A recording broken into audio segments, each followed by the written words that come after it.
आपकी वजह से किसी की आंखों में अगर आंसू आ जाए तो इससे बड़ा कोई पाप नहीं है। बात तो तब है जब लोग आपके मरने के बाद आपके लिए आंसू बहाएं। कर्म ऐसे होने चाहिए कि तुम्हारे मरने के बाद लोगों को तुम्हारी आत्मा की शांति के लिए प्रार्थना ना करनी पड़े, तुम्हारी आत्मा खुद ही तृप्त हो जाए। किसी को भी बिना बताए अपनी कमजोरी, किया हुआ दान और अपनी आयु ये कभी नहीं किसी को बतानी चाहिए। हमारे कर्म ऐसे होने चाहिए जिससे हर एक इंसान की आंखों में आंसू ना आए बल्कि खुशी हो। तुम्हारे कर्म किसी के आंसू की वजह ना बने, वरना आपने कुछ भी पुण्य कमाया हो वो सब बेकार है। बस आपके अच्छे कर्म जो किसी की खुशी का कारण बने वो एक पुण्य का काम करते हैं। वरना आप कितने घंटों मंदिरों में बैठ जाओ, कितने वेद पुराण पढ़ लो, कितने धार्मिक स्थलों पे चले जाओ, कोई फायदा नहीं है उस चीज का। अगर आपकी वजह से आपके अपने या कोई दूसरा या कोई भी व्यक्ति दुखी है। सपोज आपने कोई बहुत बड़ा अचीवमेंट ले लिया, बहुत बड़ा पद प्राप्त कर लिया, लेकिन उससे आपके अपने खुश नहीं है, आप अपनों का कोई काम नहीं कर पा रहे हो, सिर्फ आपका नाम है, आपके लिए पैसा है उसका। अपने को दुखी करके कोई भी काम करना या आपके किसी काम से अगर किसी को परेशानी होती है या किसी की आंख में आंसू आते हैं या किसी का दिल दुखता है तो समझ लो आपका कोई भी बड़ा पद, आपका अचीवमेंट, आपकी सक्सेस सब बेकार है। जीवन में माँ बाप एक बार मिलते हैं, उन्हें कभी दुखी करने की मत सोचना। उनका मन दुखाकर अगर आप कोई काम करते भी हो और आपको सफलता प्राप्त होती भी है तब भी उसका कोई फायदा नहीं है, क्योंकि आपको जिंदगी में हर चीज दोबारा मिल जाएगी लेकिन माता पिता नहीं मिलेंगे। माता पिता एक बार जिंदगी से अगर आपकी जाएंगे तो आप नहीं सोच सकते कि आप जिंदगी में कुछ भी पालो, कोई भी बड़ी सक्सेस ले लो, सब बेकार है। क्योंकि उसमें आपके ना माता पिता का साथ है, ना उनकी दुआएं हैं, ना उनकी की गई प्रार्थनाएं। आपको नहीं पता प्रार्थना में कितनी शक्ति होती है, माँ की दुआओं में कितनी शक्ति होती है। आप सोच भी नहीं सकते बिना साधनों के। अगर आपने कभी न्यूज़पेपर में पढ़ा होगा, एक रिक्शा वाले की लड़की आईएएस बन गई, एक सब्जी वाले का बेटा पुलिस ऑफिसर बन गया। क्या साधन था उसके पास? नहीं। माता पिता कितना उसका साथ देते? नहीं। लेकिन देते हैं, उन्हें वो साथ मिलता है जो बहुतों को नहीं मिलता।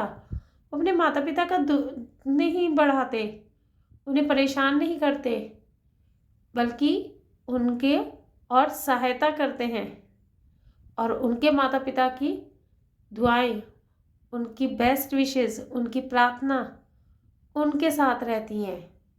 इसलिए वो बिना किसी साधन के इतने बड़े बड़े अचीवमेंट्स पाते हैं। क्या नहीं मिलता उन्हें?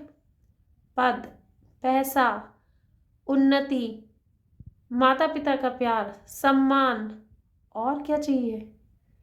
अब यूं तो आप बाहर जाकर कहीं भी बस जाओ, छोड़ दो माता पिता को अकेला, पालो बड़ा अचीवमेंट, पालो सक्सेस, क्या फ़ायदा अगर आपको के जन्मदाता ही आपसे दुखी हैं, आपके पालनहार ही आपसे दुखी हैं।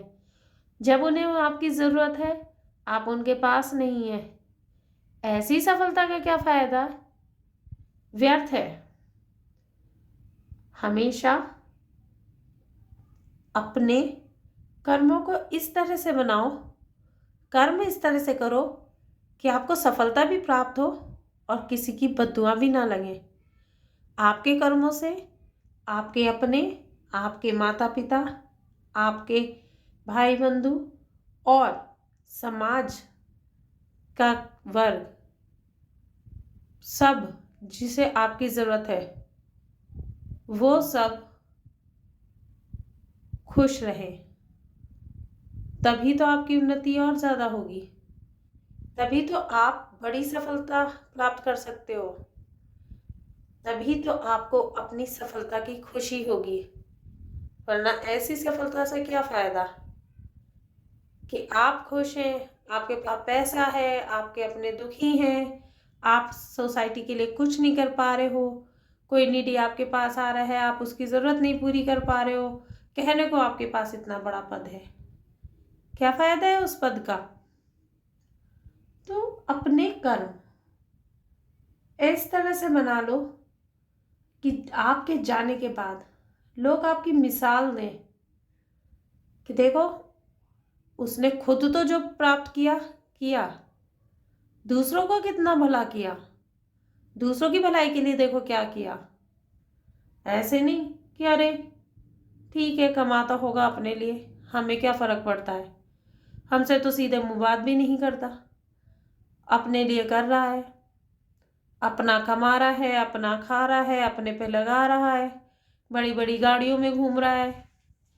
अपने बच्चों को शुरुआत से ही एक आदत डालो, बच्चों को क्या खुद भी अपने जन्मदिन पर, अपनी शादी की सालगिरह पर, घर में कोई भी ओकेज़न हो, सबसे पहले दान करो, गुरुद्वारे में जाओ, मंदिरों के आगे जो छोटे छोटे गरीब बच्चे रहते हैं उन्हें दान करो, देखो उनके पास क्या नहीं है, उनकी ज़रूरतें पूरी करो। पार्टी तो कर ही लोगे ना, पार्टी से क्या मिलेगा, प्लेजर, थोड़े देर की खुशी, उसके बाद क्या हज़ारों लाखों रुपए फूंक देते हो अपनी पार्टियों में। ठीक है कमा रहे हो, कुछ लोगों का कहना भी है अरे हम कमा रहे हैं अपने लिए तो हम खर्च क्यों ना करें, करो, लेकिन कुछ भाग उन लोगों के लिए भी करके देखो जिन्हें एक वक्त का खाना भी नहीं मिलता, जो ढंग से कपड़े भी नहीं पहनते, सर्दियों में कड़ाके की सर्दियों में ठिठुर ठिठुर कर मर जाते हैं, उनके लिए भी सोचो। जिन्हें एक वक्त की रोटी नहीं मिलती उनके बारे में भी सोचो, अपने उस पार्टी से थोड़ा सा उन गरीबों को भी दे दो। इतने महंगे महंगे शौक पालते हो, उन बच्चों के बारे में भी तो सोचो। एक बार जाकर देखो तो अनाथ आश्रम में, तब पता चलेगा आपको कि आपके पास क्या है।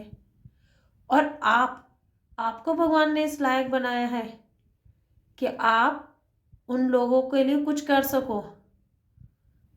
अगर आपके पास इतना है तो करो, ज़्यादा नहीं, अपने लिए भी करो, अपनी खुशी का भी ध्यान रखो, लेकिन उनकी ज़रूरतों का भी ध्यान रखो।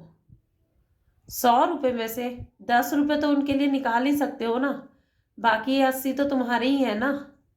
10 रुपये निकालने में क्या जा रहा है, जरा देखा तो देखो, उन बच्चों को तो 10 रुपये की एक चॉकलेट भी नसीब नहीं होती। तो करो, कुछ दूसरों के लिए भी करो, अपने लिए तो जानवर भी जीते हैं, इंसान तो वही है जो इंसानियत दिखाए, अपने से पहले दूसरों का सोचे। कुछ अचीवमेंट लिया है तो भगवान ने अगर तुम्हें कुछ दिया है, कोई पद, कोई सक्सेस, तो उसे अच्छे कामों में भी लगाओ, बहुत फर्क पड़ता है, प्रार्थना और दुआओं में बहुत असर होता है।